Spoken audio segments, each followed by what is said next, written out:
today's webinar, A Systems Approach to Worker Health and Well-Being. During today's presentation, attendees will be in a listen-only mode.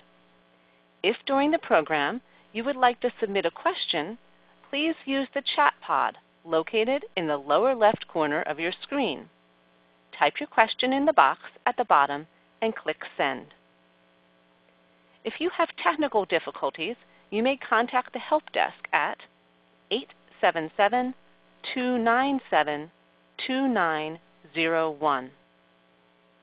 Now I'll turn it over to Joy Inouye. Please go ahead, Joy. Thank you for the introduction. Welcome everyone to today's webinar on a systems approach to worker health and well-being. This is a webinar that's presented by the Campbell Institute at the National Safety Council. I am the research associate for the Campbell Institute.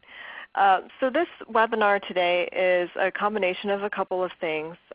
We actually put out a couple years ago a white paper on some of the best practices and lessons learned in worker health and well-being that's culled from our Campbell Institute members and partners.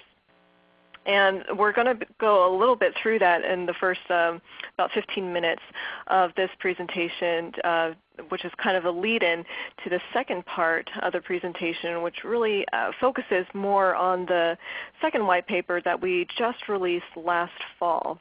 And that includes this systems approach that we're talking about to worker health and well-being.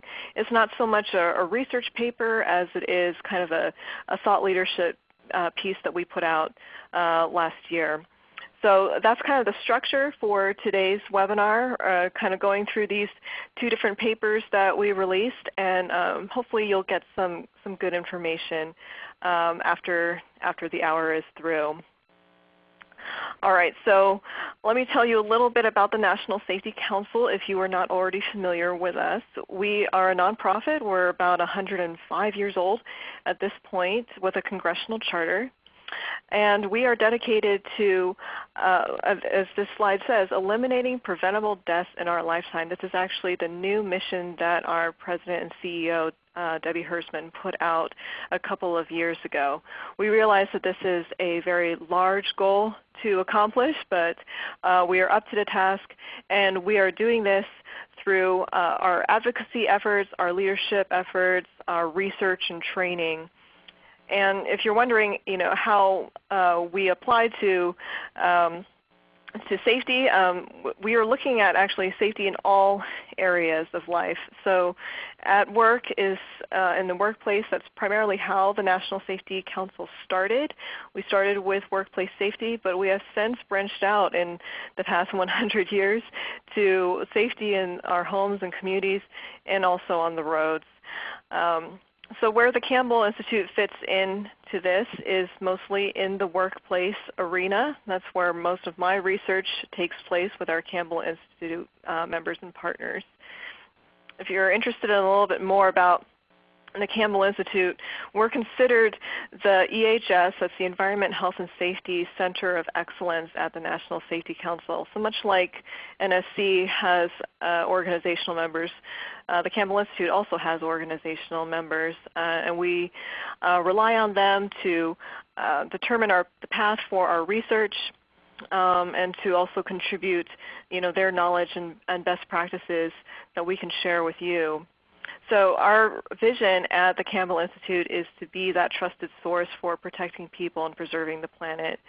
We share this vision along with the members that make up the Campbell Institute. We do this by enabling organizations, not just our members, but all organizations, to achieve and sustain environmental health and safety excellence. And the reason we do this is because we believe that protecting people and preserving the planet are those integral pieces to business excellence and success. So today I'm going to share with you the best practices and ideas that we have in a specific area of worker health and well-being. So kind of doing more of a little bit targeted focus on the H part of EHS. All right, so why did we decide to go into this area of workplace well-being? there's been a lot of connection recently between worker health and safety, and it kind of seems obvious when you think about it from an industrial hygiene perspective or an ergonomics perspective. But worker well-being and safety are also connected in other ways. For instance, age and excess body weight can put a worker at risk for certain musculoskeletal diseases. Those who smoke and those with certain diseases or skin ailments can be at greater risk of occupational exposure. We also have things like psychosocial stress that could possibly lead to distraction and an increased risk of workplace injury. Prescription medications could also do the same thing. Those medications could lead to fatigue, which could also increase the risk of injury. And also we have things like stress from the workplace environment. And that can actually result in less organizational trust with the employer. And having that lack of trust with an employer can reduce the likelihood that an employee would be compliant with a safety policy. So you can see these are kind of connections with well-being and safety that go beyond just what we traditionally think of when it comes to, say, IH or ergonomics. We also have some interesting research here that has been found in peer-reviewed journal articles. If we look at occupational injury and we operationalize that through things like workers' compensation claims, then there are numerous studies that can demonstrate the connection between improved safety and good physical condition, good mental health, and the absence of chronic illnesses. We've also found that workplace well-being programs are tied to lower prescription drug and medical costs and also reduced hospital admissions. And I also found an interesting study, I'll share it with you here, that shows that well-being programs are less effective in workplaces where there are unaddressed safety issues. So to kind of turn that statement around and do it in a more positive way, we can say that a workplace must have that strong foundation of safety efforts in order for a well-being program to really take hold and yield those positive results. So once again, seeing that close connection between well-being, health, and safety. Something we're trying to get into here with a framework for how we're thinking about health and safety. The ACOEM, along with UL, put out a paper a couple of years ago, maybe 3 years ago at this point, 2015. And they had this really interesting definition of integrated health and safety. It's not just health and well-being on one side and safety on the other. What is the connection between the two? And they say here that integrated health and safety is this integration of health and safety programs in this continuum of organizational, personal, and occupational activities that enhance the overall health and well-being of workers and prevent work-related injuries and illnesses. So you can see from the definition here that they're trying to incorporate both things that occur on the job and also off-the-job conditions or activities, and putting this under the umbrella of an integrated health and safety perspective. So this is kind of what was setting the stage when we did our first phase of research with our Campbell Institute members. We interviewed 9 of our Campbell Institute members about their health and well-being programs and activities that they were engaging in, and asked them about some of the lessons learned along the way. And those that we contacted for interviews were responsible in some way for the administration, development, and implementation of the organization's employee well-being initiatives. And these interviews were frequently with human resource managers or persons in charge of employee benefits, but in some cases it also included a safety and health director or even an in-house physician. And we asked them how and why they decided to implement employee well-being initiatives, the types of activities and incentives that comprise their programs, and the major challenges and successes they've experienced along the way. Here is a slide showing you the research participants as part of this study. So we had Cummins, Norfolk Southern, and BNSF, Mosaic, United Rentals, USG, Owens Corning, and ISN. NASA, who is one of our partners, also participated in this study. All right, so let's get into quickly the 5 key takeaways from this first white paper that we put out a couple of years ago. I'll run through these with individual slides, but this is kind of a summary slide here. The first thing we said is that we want to pilot your health and well-being programs with stakeholder input from across the organization. That's the first piece of advice that our Camel Institute members had to offer. The second was to craft some good communication. You want to be able to explain to the people in your organization why you're putting these well-being programs in place, and to also communicate any privacy concerns or issues that they might have. The third is to experiment with the way that you provide incentives to employees to get them not only to participate in the program but to also realize results. The fourth is to engage employees through organized activities and keep them interested in the well-being initiatives throughout the year. And the fifth key takeaway that our members had to offer was to make that connection back to safety, that well-being and safety shouldn't necessarily exist in separate worlds. They should be connected. Okay, so the first part here is on the health and well-being program development.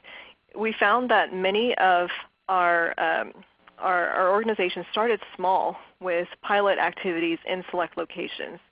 And then they, as they started to see success from there, they expanded to the entire company with lessons learned. Many started with very targeted individual activities such as smoking cessation, fitness challenges, and health screenings. The future goal here for our organizations is to combine these separate targeted activities into one holistic and formal well-being program. And this will be really the kind of the focus of the second part of this presentation. And also, another goal for our organizations is to integrate more and better with their safety management system. Basically, kind of align strategies and communication, even if health and safety and well-being are managed in different branches of the organization. For crafting good communication, this was another common theme that was running through these interviews with our members. And this is that good communication is key to creating and maintaining effective well-being programs. So this means communicating the organization's concern for employee well-being. It also means assuring that employees' personal data is not stored, accessed, or used for any hiring or firing purposes. This is also about educating employees that well-being is about more than just physical health and fitness. This also includes things like mental well-being and emotional health. It's also about engaging employees to be ambassadors or spokespeople for well-being objectives. We found that employees are much more likely to participate in activities to improve well-being if they hear positive stories from their fellow employees. For incentive structures, finding that right balance of carrots and sticks to maximize worker participation and also at the same time achieve optimal results is really not easy. And it's something that our Camel Institute participants have tested and continue to test. Do we want to is it better to have temptations or penalties? Is it better to offer incentives in the form of premium discounts or check, cash prizes, or both? Really, the overall takeaway that we found is that experimenting with both participation and outcome-based incentives is probably the best way to go. By participation-based incentives, this just means you offer the employee an incentive merely for signing up and being part of an activity or a program. And outcome-based is based more on if the employee achieved a certain goal, like lost so many pounds, say, or reduced their blood pressure by so much, or reduce their cholesterol by so many points, that's more of an outcome-based incentive. So experimenting with both of these and offering a good mix of both participation and outcome seems to be the best way to not only maximize participation in health programs, but also to drive up the effectiveness of those programs. The fourth takeaway here is to engage employees through organized activities. This is the way our Campbell members found was great in keeping employees interested in well-being throughout the year. So this means organizing frequent fitness or wellness competitions. This was an effective way of keeping workers plugged into well-being messaging. So in general, Institute participants found that these frequent methods of engaging employees, whether that be like a steps or weight loss challenge, to some kind of activity to benefit a charity or a cause, is really a key in promoting team building and improving morale, while at the same time helping employees get healthier. The last takeaway here was to make that connection back to safety. And our organizations found that, or they tried to make this equivalency between health and safety, that being proactive about your health is equivalent in a lot of ways to doing preventive maintenance on equipment, for instance. They communicate that being physically and mentally well enables you to perform work better and safer.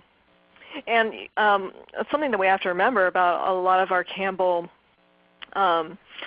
members is that they have these excellent cultures of safety, and so they already have infrastructure in place, say like emails that go out to employees about safety messages. So they'd like to piggyback upon those communication methods that are already in place to also relay things like health messages and to institutionalize their well-being initiatives. So this is something that they have found very helpful in combining and making that connection back to safety. So this is not to say that our Campbell members have everything figured out, right, when it comes to worker health and well-being. They still experienced a lot of challenges. One of the challenges is sustaining that participation throughout the year. It's really easy to get employees involved perhaps at the start of the new year. A lot of people have some New Year's resolutions that they want to keep, but how do you keep employees engaged in and participating in well-being activities throughout the year? That's kind of a challenge there. Another main hurdle, especially in manufacturing and railroad environments, is that there's a demographic issue of appealing to, in a lot of cases, a mostly male, a mostly middle-aged workforce, and getting those people to care about their physical, mental, and emotional well-being. You know, this is a demographic group that doesn't tend to see a physician very frequently. So how to get this this demographic more involved is an issue for our Campbell members. And there's also technology issues. Oftentimes there are no off-the-shelf programs available that combine the right level of privacy with the kind of information that they want to glean from employees. And so a lot of times we found that our Campbell members have developed programs in-house. There's also an issue of just too much messaging. Employees regularly receive numerous messages from the company on many topics. It could be safety, it could be career activities, volunteer opportunities, and it's really easy for health and well-being messages to get lost in the shuffle. So how to push out health and well-being messages while not at the same time overwhelming the workforce with too much communication. Keeping programs voluntary and fun. A lot of times we found that our CAMEL members, while they try to make that connection between well-being and safety, in other ways they're almost trying to keep it separate just because of the traditionally punitive or mandatory perception that safety has. We automatically think about OSHA and compliance and keeping in line with rules and regulations. So well-being, they're trying to make something more voluntary and more fun. And this is how they are trying to get more participation. So how do you keep well-being still connected with safety, but also voluntary and fun? This is a challenge that our members are facing. And the final thing on here is that there are numerous studies out there in the kind of peer-reviewed journal world that show that workplace well-being programs produce a return on investment. But a lot of times these numbers, they're just difficult to calculate accurately and consistently. Data privacy issues can play into this. It can be problematic to compute the cost savings on preventive care. If you're unsure why a person visited a doctor, whether it was for a routine checkup or if it was actually for an illness. So that's one reason why calculating return on investment can be very difficult. And also it's just difficult also to parse out the impact that a well-being initiative has on, say, an organization's safety lagging metrics. What part of that is due to well-being, but what part of that is due to actual occupational safety efforts or even sustainability efforts. It's hard to sometimes make that actual causation connection with well-being. All right, so now let's get into what is the second research phase. And this is the second white paper that I was talking about. This is more of the thought leadership piece rather than the specifically research-based piece that we were talking about before. And in this part of the presentation, we're going to be saying, we're going to be presenting kind of a more risk-based approach, a systematic way of approaching health and well-being that's kind of grown from the way traditional safety has started within the workplace. So if we think about this, a lot of organizations, and our CAMEL members are included in this, perhaps your organization is as well. You have health and well-being initiatives that are in place. You might have a weight loss challenge here, a smoking cessation program there. You'll offer apples in the cafeteria, and this is what you would call a well-being program. It's what a lot of our CAMEL members would also call well-being initiatives. But is this really part of a safety and health and well-being management system? What we're trying to propose here is taking this larger view, a more systemic view of health and well-being, and using a risk-based approach to that. And I'll show you that in just a second when we go through when we look at some risk matrices in just a bit. So how did we kind of get started with this? This is a table from the ACOEM and UL study that I had mentioned earlier. This team that put together this study about integrated health and safety, they brainstormed ways and metrics for measuring maturity and effectiveness when it comes to integrated health and safety. And they created these metrics along 3 different dimensions that you see here in the columns: economic, work environment, and social. So, as kind of you saw from the previous definition of integrated health and safety that they put out, this is, they're not only just looking at the workplace environment, they're kind of looking across to all parts of life and how health and well-being relate, both off the job and on the job safety. So this is something that we took into account when putting together, our definition of integrated health and safety. Along with that, a lot of you are also familiar with the NIOSH Total Worker Health Initiative as well. And the Total Worker Health Initiative started a few years ago when NIOSH saw this gap in caring for the well-being of workers.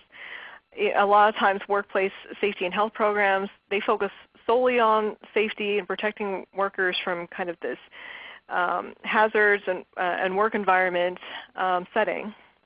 And health programs tend to only focus on these lifestyle conditions that take place outside of the workplace.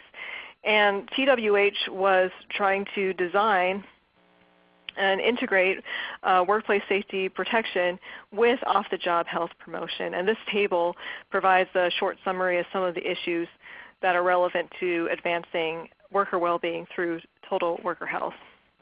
So you can kind of see in the table that their approach combines traditional workplace safety initiatives with activities that are designed to look at the total overall well-being of workers. And this means not only a safe work environment through things like preventive maintenance, ergonomic controls, daily toolbox tasks, etc., but also other job-related factors like wages, work hours, workload, stress, and workplace interaction and culture.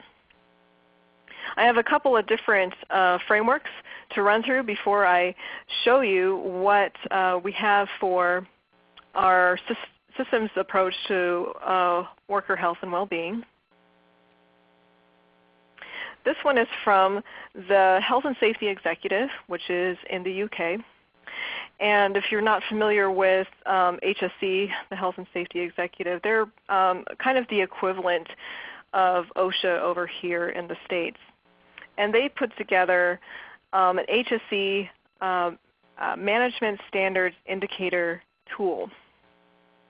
And the reason why this relates back to the two slides that I showed previously from NIOSH and also from the UL study is that they're also trying to integrate the elements that you see in the workplace with off-the-job elements as well, and bringing those two things together into one kind of measure or evaluation. So what HSE has done is develop this framework and tool for understanding 6 key areas around the workplace, or around the worker, I should say, that have the most impact on their health and well-being. And this doesn't just have to do with things that are taking place within the workplace, that it can also incorporate the kinds of stresses and demands that a worker experiences from their home life that they will eventually bring back into the workplace. So when they develop this indicator tool, it's to provide organizations with an understanding of how much work-related stress their worker population is experiencing and which areas are in most need of intervention. Their indicator tool is a 35-item questionnaire with sections for each of the 6 primary stress areas that you see on this slide. And that questionnaire, we've included it as an appendix to our second white paper on this topic. And I'll show you the website where you can download that white paper for free afterwards, and then you can also see their 35-item questionnaire. And you can, the areas here, these 6 primary stress areas, they identify these areas that when they're not properly managed within a workplace, they can lower productivity and also increase time away from work due to illness.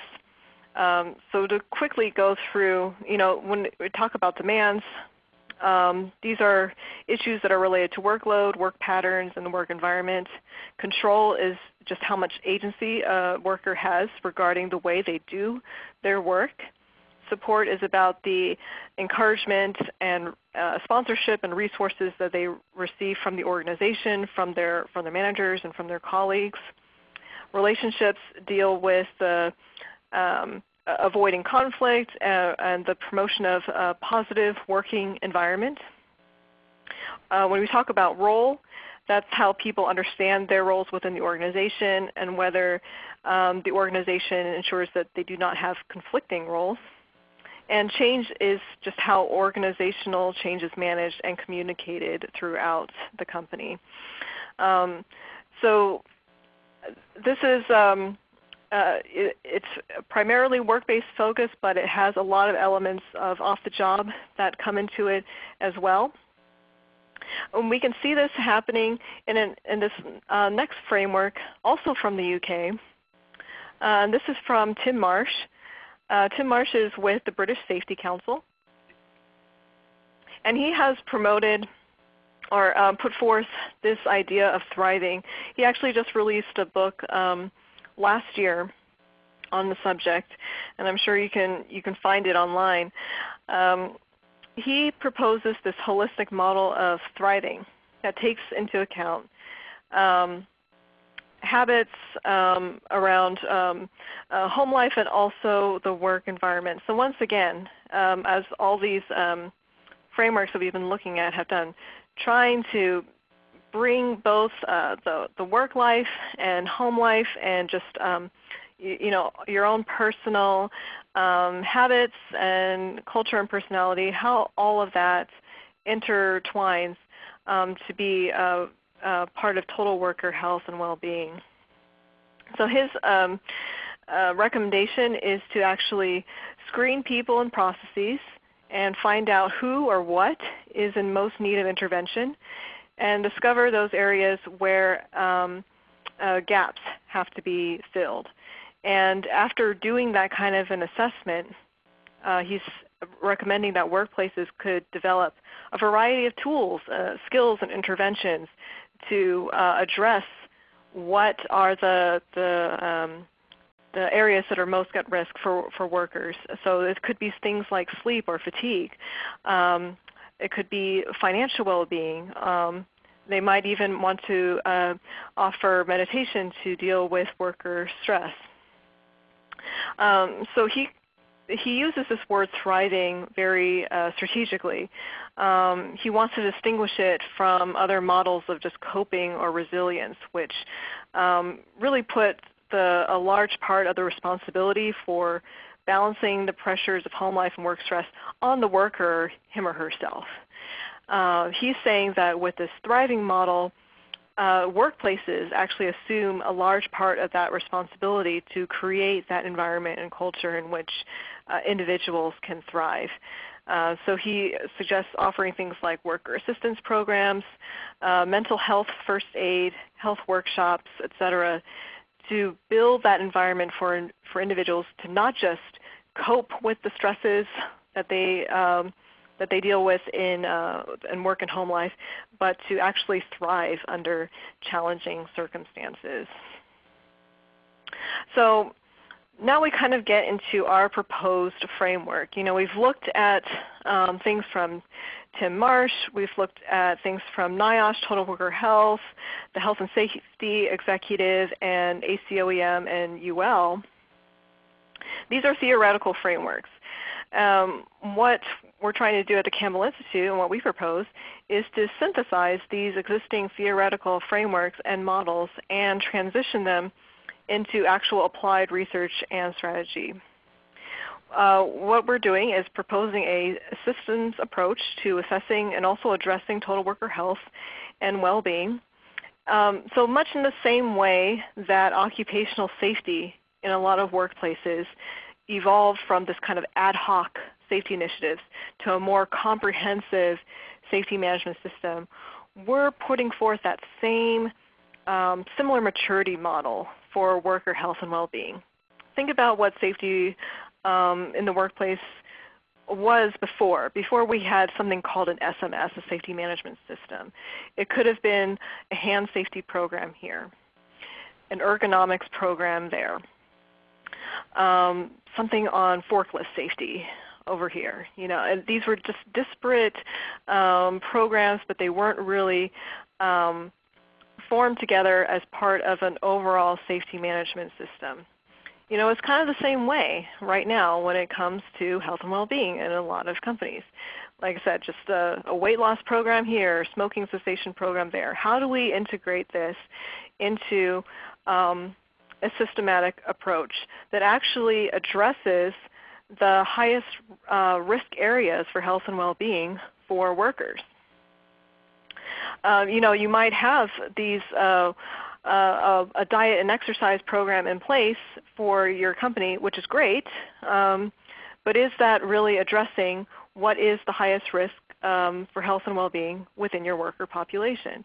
What we're trying to do is say, let's take a very systematic approach, plan, do, check, act approach that I'm sure you're all familiar with, and apply that with a risk matrix to health and well-being. So like I said, with PDCA, or Plan, Do, Check, Act, this is a model that I'm sure that you're all very familiar with. It's also called the Deming cycle. And it's essentially a process for continual improvement in quality management. It's well known among creators of safety management systems because it can really be applied to almost any activity or any system that requires management. And so you have the general steps here of a PDCA model. And under the plan stage is where you analyze information, solicit ideas, select a best plan. Under the do stage, that's where you implement your actual plan or pilot certain activities. Under the check stage, this is where you gather information and verify the implementation of your activities. And in the final act stage, this is where you try to sustain any gains that have been made thus far in the cycle, and to also make any kind of course corrections. So at the crux of this model is the understanding that the majority of safety improvements and the reductions in risk are brought about through addressing the system itself and not individual behavior. And this is the same understanding that we propose in our approach to worker health and well-being, using the PDCA model to identify those areas of highest risk and then to develop intervention strategies at a systematic organizational level. So what does this look like when we talk about it for well-being? Kind of a similar slide here, but you have the steps, or I guess the sub-bullets under Plan, Do, and Check, Act are a little bit different here.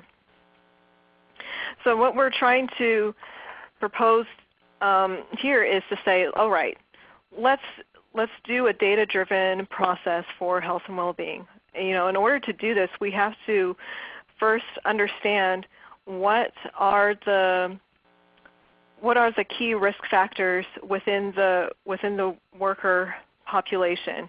What health and well-being issues are most prevalent among the workforce. The way that you can do that is to gather information from your workforce. When we do that in safety and we try to assess risk and safety, we do things like JHAs or JSAs. We do things like risk assessments for certain processes or for certain pieces of equipment. When you talk about this for health and well-being, it's a little bit different, but the infrastructure is all the same. We want to collect information from the worker population to find out what are the health and well-being issues that are most present, what have the highest risk to turn into a more serious condition, and how do we target activities to address those highest risk areas. So this PDCA model for well-being kind of follows the same process that we saw in the previous slide. You know, in the plan stage, when you're talking about collecting data from the workforce, you have to obtain workforce buy-in on this. And you know, the first step should be really, you know, focused on generating worker leadership and stakeholder support of the health and well-being management system that you want to put in place. You also have to be upfront and transparent about your reasons for implementing such a system, and guarantee that the anonymity of health data is there, and that health data is not going to be shared with the rest of the organization. Everything's going to be anonymized and seen at an aggregate level. In the do stage, this is where you're actually collecting data on your worker population. You are conducting a worker survey, for instance. Maybe you're collecting data through biometric screenings. You can use a similar tool like I was talking about with the health and safety executive, that 35-item questionnaire. That could be a great way to obtain data from your worker population as to the kinds of stresses that they are experiencing within the workplace. The next step is the check stage, and this is where you take the data that you had collected in the do stage and you create a heat map or a risk map.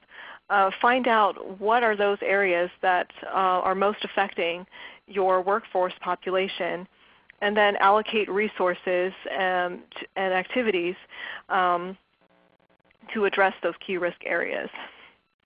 And in the act stage, that's where you're implementing your plan for addressing those risk areas, and also to determine and track metrics so you can see progress in those areas.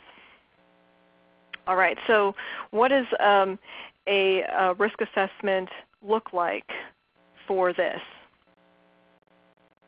This is something that should be pretty familiar to you all. This is a traditional like safety risk assessment.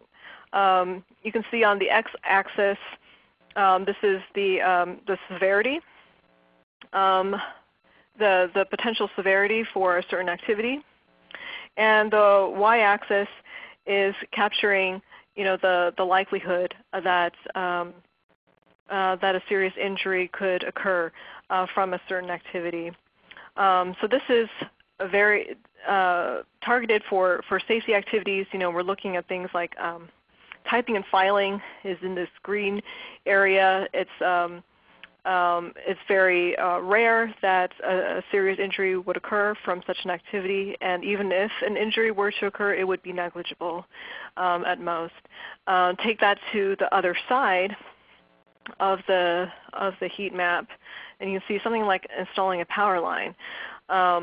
The likelihood for an incident occurring is much higher, and if an incident were to occur, then it's certain that that injury would be very major or even catastrophic. So this is what it looks like for safety. What would it look like if we decided to do it more for a well-being assessment? So you can see that the things have changed in this heat map. Instead of looking at typing and filing and installing a power line, we're looking at things that are more related to health and well-being conditions. The x-axis is the same. You know, it still captures the severity of a condition should an injury or illness occur. The y-axis is a bit different.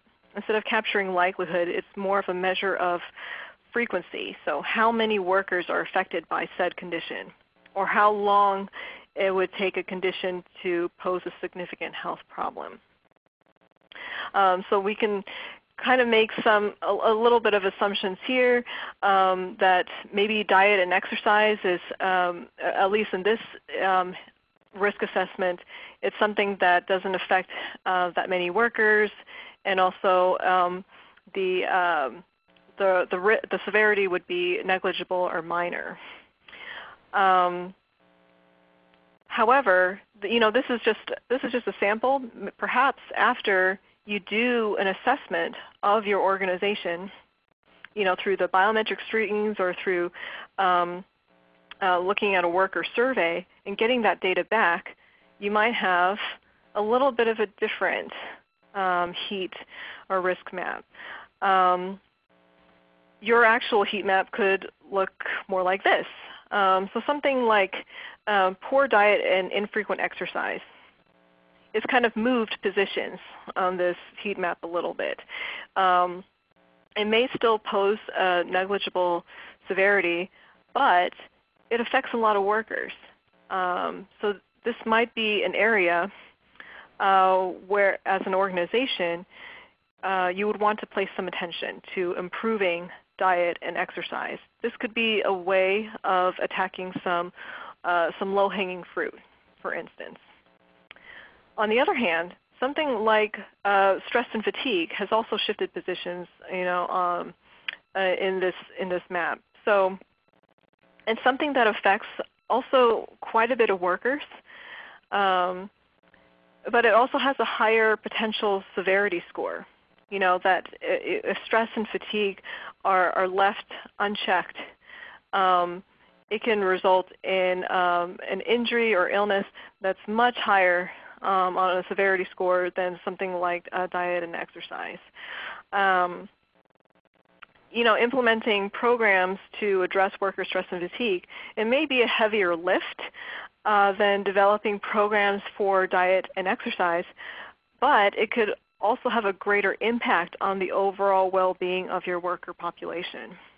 So these are, if this were the data that were to come back to you as a health advisor for an organization, as an HR advisor or benefits manager, perhaps you would look at this and say, okay, this is maybe where we should focus our attentions. Maybe we don't have as much need for a smoking cessation program, or we don't have as much need to do something to address severe depression, but these two other things have risen to the top, and it's where we should be focusing our efforts. So this is really the piece that we're trying to push forward here, that these well-being programs that are activities that we have at our organizations, they can be really great. Apples in the lunchroom, healthy picks at the vending machines are great, encouraging people to take the stairs rather than the elevator. But are these disparate programs and activities actually targeting what are the key risk areas for health and well-being within your workforce? The important thing here to remember is that it's not really how the data is collected so much as the fact that we're trying to put forth a data-driven process for understanding how to formulate and develop health and well-being programs within your organization. So we're getting to the end of the presentation here. There are some challenges and risks. We acknowledge that when it comes to employing a process like this PDCA model for health and well-being. Implementing a risk assessment process for worker health and well-being, it requires a lot of caution around worker privacy and also gaining workers' trust. Workplaces should be upfront and transparent about their reasons for implementing such a process, namely that they genuinely care about the well-being of their workers and they do not collect individual worker health information. Obtaining participation up front can be difficult, as can maintaining that enthusiasm and engagement once it is obtained.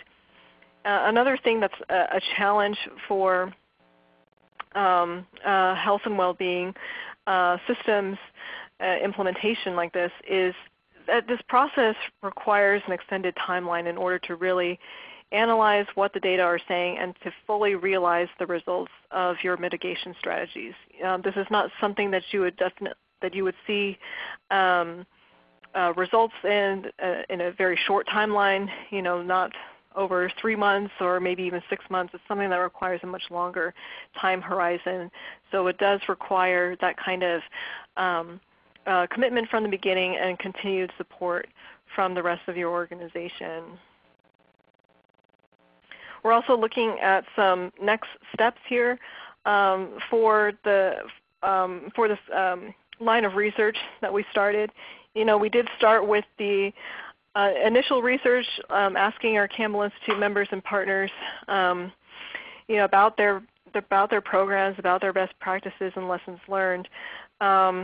We do have now this idea for this risk-based systems approach to health and well-being. What are we going to do from this point? With the help of our Institute members, we're hoping that we will gather more case studies from them, that they can start to implement this PDCA model for health and well-being, and we'll provide them with a roadmap for doing so. We also have a collaboration with NIOSH Total Worker Health, and we hope to involve our Institute members in a longitudinal study to validate this risk assessment approach to health and well-being. Also, by working with our partners in the UK, with the Health and Safety Executive and with the British Safety Council, we're hoping to bring in an international perspective and expertise in the areas of mental health, work strain, and work stress. These are kind of areas that other countries are currently doing a little bit better than the United States, and perhaps we can learn something from them. Overall, we're hoping to just gather more learnings and best practices from our work with members and partners. And anything that we learn, we will bring back to you in terms of these white papers and also webinars like these. All right, so I did promise that you would see a website where you can download this research and others like it. So the website that you'll want to go to download a copy of this report, and then the one that came previous to it, is thecampbellinstitute.org/research. If you have any questions, feel free to type them into the chat box at this time. We have a few minutes for questions. If I'm not able to get to any of your questions today, then you can see that my email address is up on the screen.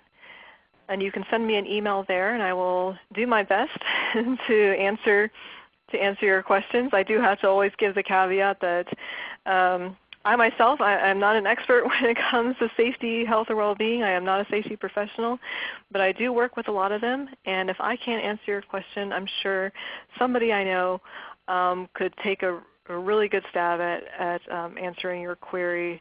The last thing on this slide, and that I'll mention as well, is that if you want to stay plugged into the Campbell Institute and find out more about our activities, what we're doing, or about our members, you can find us at RWC Institute, and we're on Twitter, Instagram, and Facebook as that. So, all right, I am going to turn over to some questions here that I see have come up.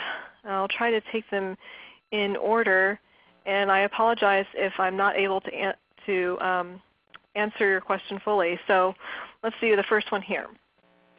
With the new OSHA regulations, 1904, electronic reporting, and their focus on discrimination, how are you assisting with vetting incentive programs which may discourage reporting? I have to plead ignorance. I'm not sure what this new OSHA regulation is. I'm wondering if you mean like reporting on safety, or just reporting on health and well-being conditions in general. So I do not know about this OSHA regulation, but this is something that I will bring back to the rest of our Campbell Institute members and ask them, how, I think it deals with, you're asking about a larger issue when it comes to privacy and data concerns, that you don't want any information that you offer up voluntarily, whether that be a near miss report or something about your own health condition, to be used against you in the future. So definitely this is a larger issue of privacy, of discrimination, not letting any data that you offer up be used against you in any way. So I'm not sure how to answer that question, but I will pose that to some of our members and see how they are dealing with that new OSHA regulation. So another question here. What is the reward offered for meeting incentive programs? Some of these can be very interesting. Most of them are essentially monetary incentives for participating in a program. Say that an employee gets their biometric screening or decides to sign up for a smoking cessation program. There is a monetary incentive that's either given out in the form of a check to an employee, or perhaps it's just built into their payroll. So that's what it is most of the time. It's in the form of cash. Sometimes it could be just